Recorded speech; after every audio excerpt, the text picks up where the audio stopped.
Let's talk about ghosts. Ghosts are one of those paranormal things that's on the staples. You know, it's up there with the Loch Ness Monster and UFOs. They used to ask people all the time, do you even believe in ghosts?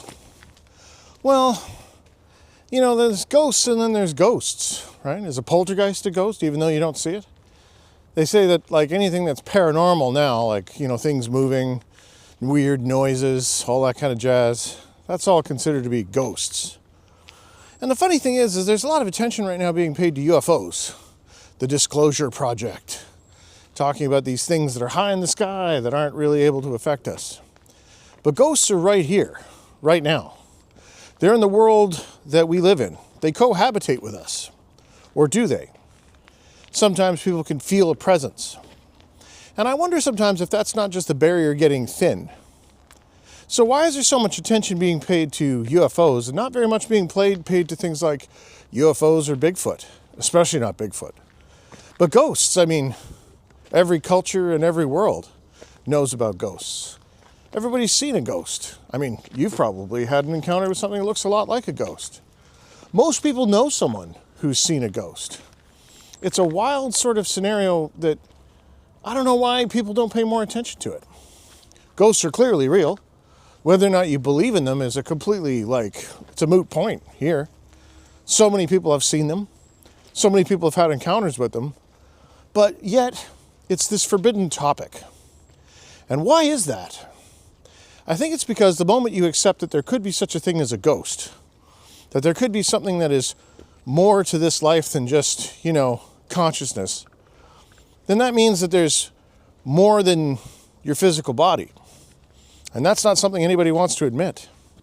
So I definitely think there's some degree of control that people, they don't want us to think a lot about ghosts. And when you think about how the UFO phenomenon is this, well, it's kind of mechanical by nature, isn't it? It's a lot more friendly to think, oh, there could be beings from another world. It's all Star Trek. When you start talking about ghosts, about life after death, suddenly then the ideas of right and wrong get involved. Maybe you might get judged. Maybe someone will be thinking about how you live your life. Maybe it's not all just about making money, which is the great, justification for everything that we all do. Well, I don't know if that's any good. Well, he sure made a lot of money. Well, I guess that's okay then. So ghosts are a subject that you should think about and do a little research in. Not because you want to see a ghost, but what does it mean if ghosts are real? What does it mean if that's actually something that exists within our world? Or perhaps we share with this world? And how many ghosts are full of regret? Why is it they seem to be something that is affected by consciousness? Why is it that there's so many, forces? They seem to manifest around prisons, insane asylums, places that have a lot of emotional content. So there must be something to ghosts and to consciousness. But what is that? And why isn't it being investigated? It's probably because, maybe I'm contrarian. But I seem to want to point myself in a direction where no one else is looking. Have you seen a ghost? I'd like to hear about it. Post your comments down in the section below. And I think that you may find more people have seen them than not.